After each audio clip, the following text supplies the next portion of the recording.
Cerita ini dimulai dengan memperkenalkan seorang juragan kaya bernama Pak Wanto. Berkat kebun karetnya yang luas dan melimpah, ia menjadi sosok yang sangat disegani di desa. Bahkan tak sedikit orang dari luar desa yang mengaku-ngaku sebagai saudaranya, demi mendapatkan keuntungan dari kedekatan itu. Suatu hari, Pak Wanto pulang dari pasar. Sesampainya di rumah, ia menyapa kuda kesayangannya yang sedang dirawat oleh keponakannya, Ajeng. Tak lama, ia menghampiri anak lelakinya, Yanda, yang dikenal keras kepala karena menolak untuk kuliah. Bagi Yanda, hidup di desa sudah cukup. Ia merasa damai, dan lebih senang membantu ayahnya mengelola kebun daripada belajar di kota. Sementara itu, di dapur, Pak Wanto sedang berbincang dengan istrinya, Bu Rahmi, membahas sikap Yanda. Pak Wanto mengungkapkan rasa kecewanya karena Yanda enggan melanjutkan pendidikan seperti kakaknya. Ia takut dianggap rendah oleh warga desa, terlebih keluarga mereka dikenal sangat berkecukupan. Namun di tengah obrolan itu, Pak Wanto mendadak merasakan nyeri di dadanya. Gelas yang tengah ia genggam pun terlepas, jatuh menghantam lantai. Suasana jadi hening, mencekam. Istirahat dulu, duduk dulu. Ayo Pak. Sebelum subuh, Bapak mandi pakai air. Keesokan harinya, tepat di tanggal 22 Selasa Kliwon, putri kedua mereka, Nuri, dijadwalkan mengikuti prosesi wisuda. Pagi itu, Bu Rahmi membangunkan Yanda agar bersiap. Sementara Pak Wanto terlihat hendak mandi dan mulai menyalakan pemanas air. Namun, tak disangka, serangan di dada itu kembali muncul. Saat mencoba menahan rasa sakit, ia tak menyadari bahwa alat pemanas air mengalami korsleting parah, hingga air di lantai menjadi konduktor listrik. Ketika Pak Wanto melangkah mundur, segalanya menjadi gelap. Pak Wanto pun meninggal. Hari yang seharusnya penuh kebahagiaan bagi Nuri justru berubah jadi duka. Ayahnya ditemukan meninggal di kamar mandi.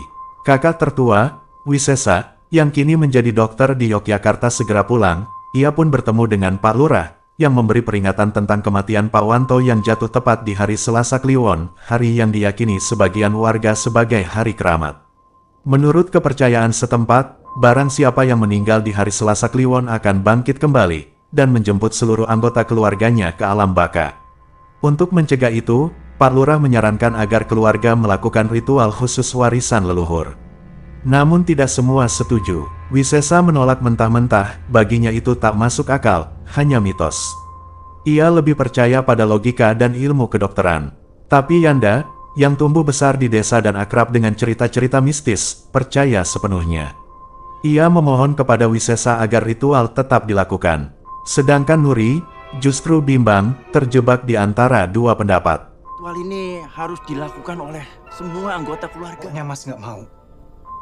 Hal kayak gini tuh bikin jadi masalah. Kita lakuin aja, nggak ada ruginya kan? Akhirnya, Nuri memilih berdiri di tengah. Ia memutuskan, jika ini adalah bagian dari adat desa, selama tidak bertentangan dengan keyakinan, tidak ada salahnya untuk saling menghormati. Ritual pun dimulai. Barang-barang yang pernah digunakan oleh almarhum harus dipecahkan sepanjang jalan menuju makam. Piring, gelas, apa saja yang berbahan beling.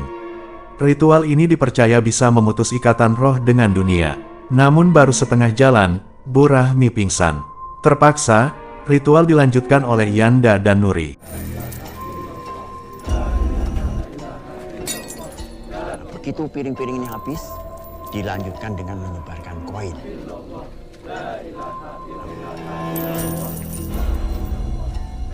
Setibanya di pemakaman, terlihat juga sosok Pak Yoso, adik ipar almarhum sekaligus ayah dari Ajeng.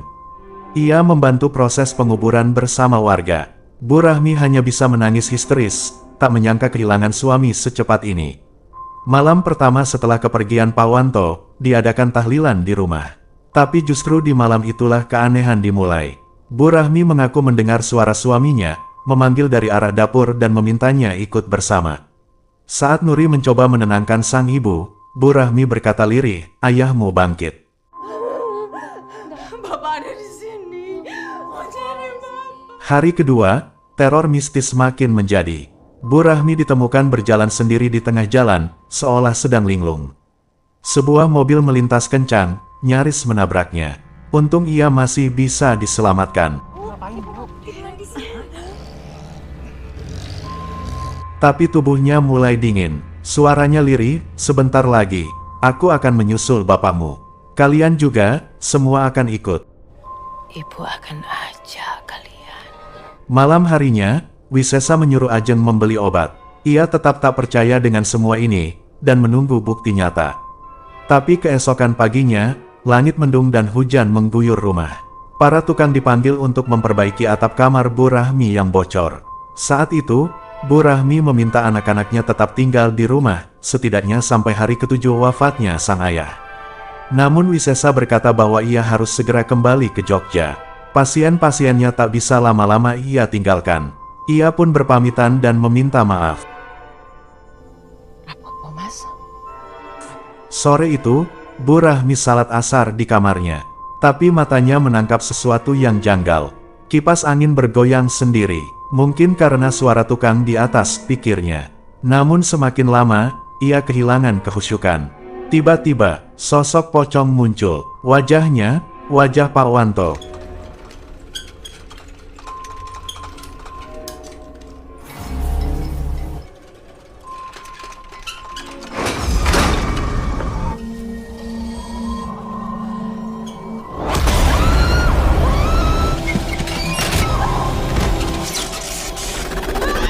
Kipas angin yang tadi bergoyang kini jatuh menimpa wajah Bu Rahmi. Suara jeritan menggelegar, namun terlambat. Sang ibu ditemukan lenyap dalam keadaan memprihatinkan. Tak ada yang menyangka, kedua orang tua mereka kini telah tiada, dan ibu menyusul ayahnya begitu cepat. Nuri masih larut dalam kesedihan. Hari bahagianya sebagai seorang insinyur berubah menjadi mimpi buruk. Kedua orang tuanya pergi dalam waktu yang begitu singkat. Sebagai pejabat desa, Pak Lurah kembali mengingatkan bahwa kutukan Selasa Kliwon benar-benar nyata. Ia menyarankan Yanda agar segera menemui orang pintar, mungkin masih ada jalan untuk menyelamatkan keluarga mereka. Kini, Nuri dan Yanda semakin yakin. Bagaimana tidak, setelah sang ayah, Bu Rahmi pun meninggal dengan cara yang mengerikan. Tapi tidak dengan Wisesa, ia tetap bersikukuh bahwa semua ini hanyalah kebetulan. Menurutnya, tak ada orang yang bisa tahu kapan ajal menjemput, apalagi sampai mengajak anggota keluarga lain untuk ikut wafat. Karena malam sudah larut, jenazah Bu Rahmi akan dimakamkan keesokan harinya. Saat itu, Nuri berjaga sendirian di dekat jasad ibunya, hingga gangguan mistis mulai muncul.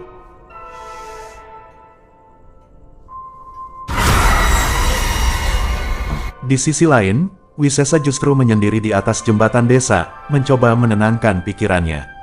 Tapi tak lama, penampakan sang ayah muncul, menatapnya dalam diam dan mengajaknya ikut ke alam lain. Wisesa yang ketakutan berlari pulang dan menenggak obat penenang. Namun karena panik, ia minum terlalu banyak dan tertidur lelap. Pagi harinya, di hari keempat, Nuri dan Yanda berangkat ke pemakaman ibu. Sedangkan Wisesa masih terbaring lemas di kamar. Tanpa menunggu, Yanda dan Nuri akhirnya pergi ke rumah dukun, meski tanpa sepengetahuan Wisesa. Sementara itu di rumah, tubuh Wisesa mulai menggigil hebat, mirip seperti gejala yang dialami sang ibu sebelum meninggal. Padahal cuaca sedang terik. Dingin banget ya. Kamu nggak kedinginan? Di tengah hutan yang sunyi, mereka tiba di rumah Mbah Dukun. Kepada beliau, mereka bertanya tentang kutukan Selasa Kliwon. Mbah Dukun menjawab, jika ada yang meninggal di malam itu dan tidak melakukan ritual pecah beling, maka nyawa anggota keluarga akan menyusul satu persatu. Di rumah, Wisesa makin cemas karena adik-adiknya tak kunjung pulang dan tak ikut tahlilan. Ajeng, yang melihat kegelisahannya, memberitahu bahwa tadi siang ia melihat Nuri dan Yanda pergi, tapi tak tahu kemana. Aku beres-beres ke belakang dulu ya, Mas. Pintar yang saya bilang kemarin itu. Kamu tahu kan kampung Wiroatus yang kaitannya sama kematian. Almarhum percaya ndak percaya. Malam harinya, Wisesa mulai diteror, dari bawah kasurnya muncul bola mata milik sang ibu, tertinggal akibat insiden kipas angin. Lalu, ia menemukan bungkusan kecil berisi tanah misterius. Karena curiga, ia memotretnya dan mengirim foto itu kepada Nuri. Tapi sesaat kemudian, sosok pocong muncul tepat di hadapannya. Di luar jendela, sang ayah kembali muncul, menatapnya, dan memanggilnya ikut.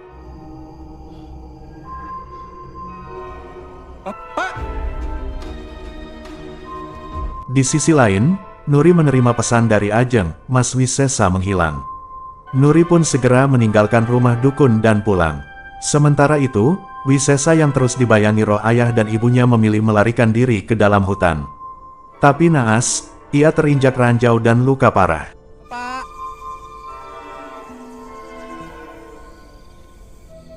Bapak.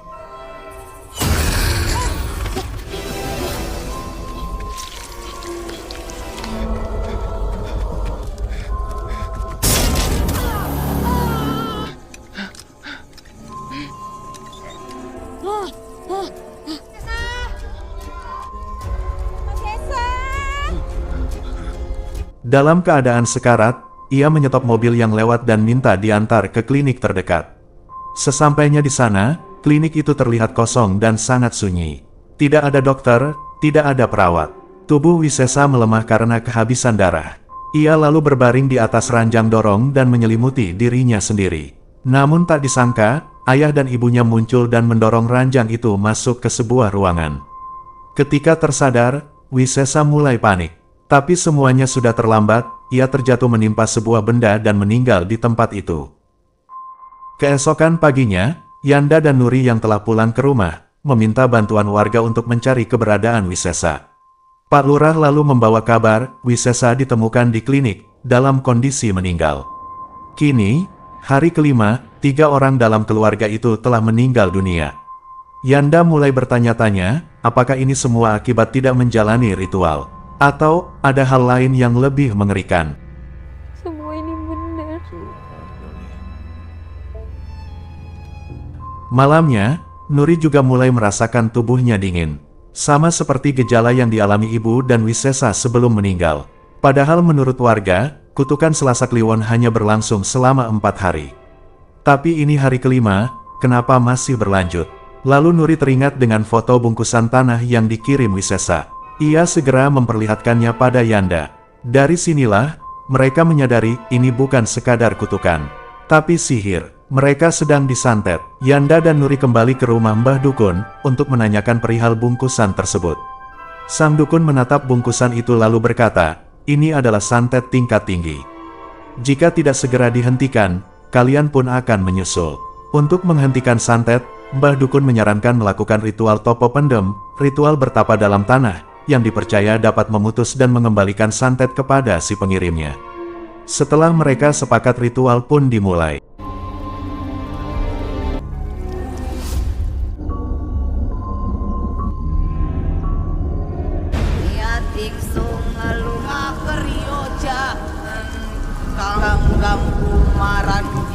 Kalian sudah dikejar kematian.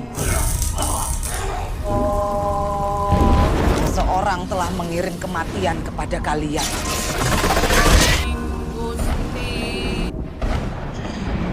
Tenang, yo istriku.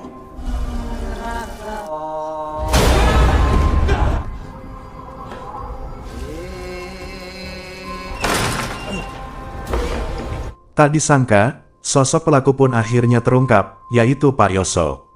Adik ipar Pak Wanto, sekaligus ayah dari Ajeng. Ia juga adalah orang yang menguburkan Pak Wanto di awal film. Kini, santet berbalik menyerang Pak Yoso.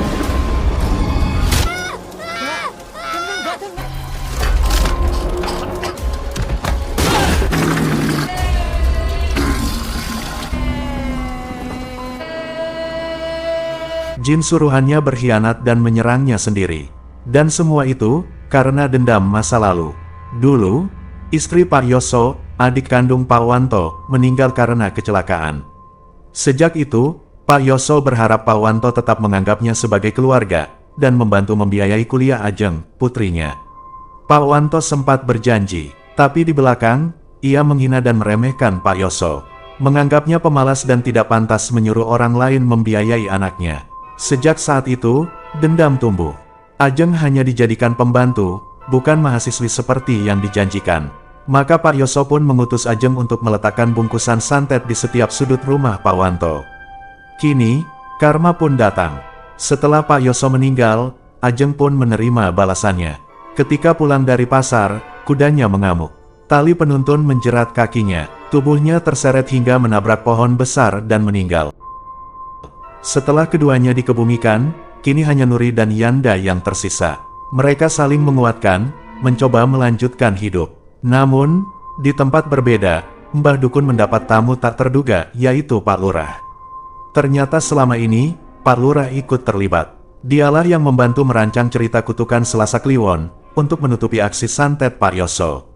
Entah apa motifnya, dendam, iri hati, atau mungkin ada rahasia kelam yang belum terungkap. Tapi satu hal yang pasti, kisah ini belum benar-benar berakhir.